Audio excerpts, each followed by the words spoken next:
So I've been having an absolute blast with my Ambernick RG35XX. A ton of fun playing Pokemon ROM hacks with fast forward and save states.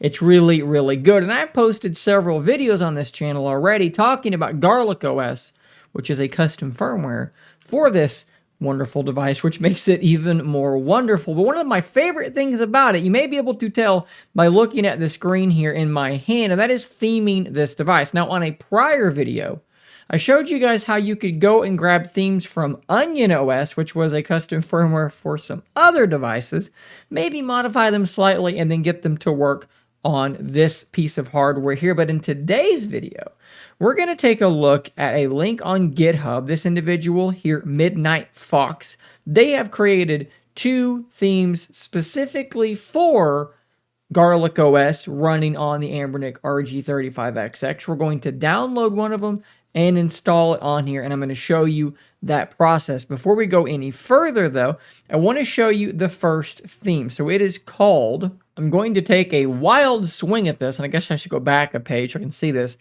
Catpuchin?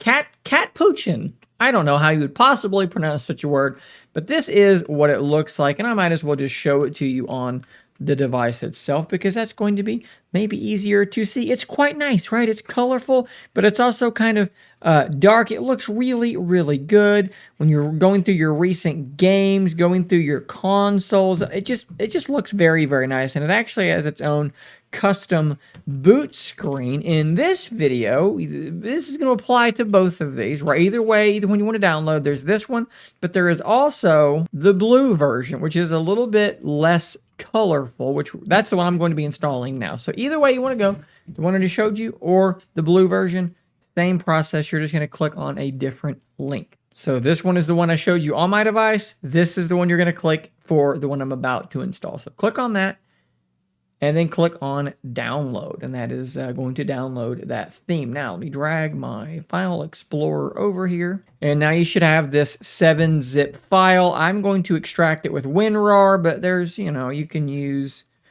7-zip, WinRAR, whatever you want to use. So once we've extracted that, we have this folder, and then this is really simple. Copy over custom firmware, copy over MISC, miscellaneous. So what you're going to do then is you're going to power off your RG35XX. You're going to take out your SD card and plug it into your computer. Let's go into miscellaneous first, and all that's in there is the boot logo.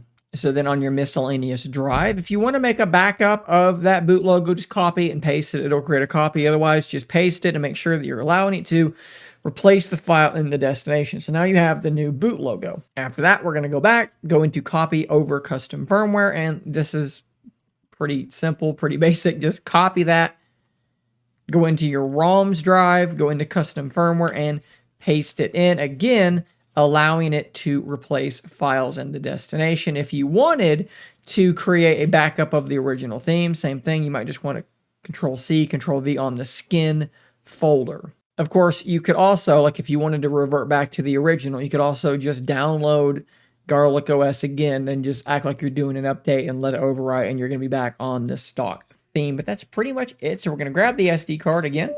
We're going to put that back into my RG35XX. We're going to hold down that power button until we see what should be a brand new boot logo. There it is, GarlicOS, looking quite nice. Almost dropped it, caught it with 2 fingers, and that's pretty much what we look like now. It's a little bit less colorful, less vibrant, right? Oh, we got, okay. We got new logos for the consoles, which I actually kind of like, because the icons before were maybe not super clear to me on some of them, and now they are much more clear. So I actually kind of like that. Looking pretty good. So big shout out to, what was his name again? Midnight Fox. A link to his GitHub page in the description down below. Guys, thanks for watching. Subscribe so you don't miss out on more content just like this. I'll see you on the next one. And until next time, stay nerdy, my friends.